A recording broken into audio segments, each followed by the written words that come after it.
പണി പൂർത്തിയാകും മുൻപേ മോദിക്കൊരു മുട്ടൻ പണി കിട്ടിയിരിക്കുകയാണ്. അതായത് പണി പൂർത്തിയാകും മുൻപേ ഉദ്ഘാടനം നിർവഹിച്ച തുരങ്കം മൊത്തത്തിൽ മാറ്റിപ്പണിയണമെന്നായി. അറ്റകുറ്റപ്പണികൾ കൊണ്ട് യാതൊരു കാര്യവുമില്ല, പൂർണ്ണമായും മാറ്റിപ്പണിഞ്ഞേ പറ്റൂ എന്നായപ്പോൾ സത്യത്തിൽ പ്രധാനമന്ത്രിയുടെ ഗ്യാരണ്ടികൾ ഓരോന്നോരോന്നായി തകർന്നടിക്കുകയാണ്. അതായത് നിർമ്മാണം പൂർത്തീകരിക്കുന്നതിലെ കാലതാമസവും അറ്റകുറ്റപ്പണികളിലെ അലംഭാവവും കാരണം പൂർണ്ണമായും നശിച്ച ഡൽഹിയിലെ പ്രഗതി മൈതാന തുരങ്കം ഒന്നിനും കൊള്ളാത്തതായി മാറിയിരിക്കുകയാണ്.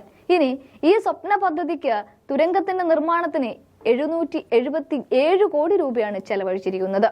2022 ജൂണിൽ പ്രധാനമന്ത്രി നരേന്ദ്രമോദിയാണ് തുരങ്കം ഉദ്ഘാടനം ചെയ്തത്. എന്നാൽ ഇപ്പോൾ പൊതുമരാമത്ത് വകുപ്പ് പറയുന്നത് ഇനി അറ്റകുറ്റപ്പണി നടത്തിയിട്ടൊന്നും കാര്യമൊന്നുമില്ല, പുതുക്കിപ്പണിഞ്ഞേ മതിയാകൂ എന്ന് ഒന്നേന്ന് മുതൽ തുടങ്ങണം. ഇതോടുകൂടെ ചിട്ടുകൊട്ടാരം പോലെ മോദി ഗ്യാരണ്ടികൾ മൂന്നാം ഊഴത്തിന് തയ്യാറെടുക്കുമ്പോൾ ഇതേ മോദിക്ക് മുന്നിൽ പൊളിഞ്ഞെടുങ്ങുകയാണ്.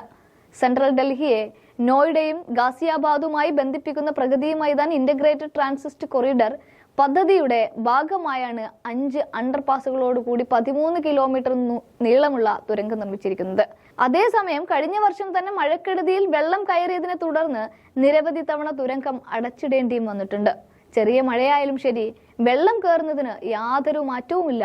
തെറ്റായ രൂപകൽപ്പനയിൽ മാറ്റങ്ങൾ വരുത്തി അറ്റകുറ്റപ്പണി നടത്താൻ PWD നോട്ടീസും നൽകിയിരുന്നു.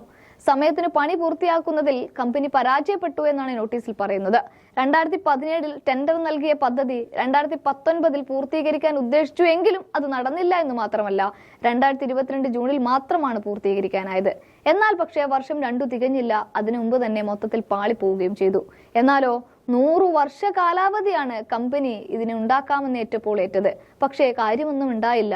അതുകൊണ്ടാണ് ഇപ്പോൾ ഖജനാവിലെ 777 കോടി രൂപ വെറുതെ വെള്ളത്തിൽ വരച്ച വര പോലെ ആയതും മോദിയുടെ ഗ്യാരണ്ടി പിച്ചു ചീന്തപ്പെട്ടതും.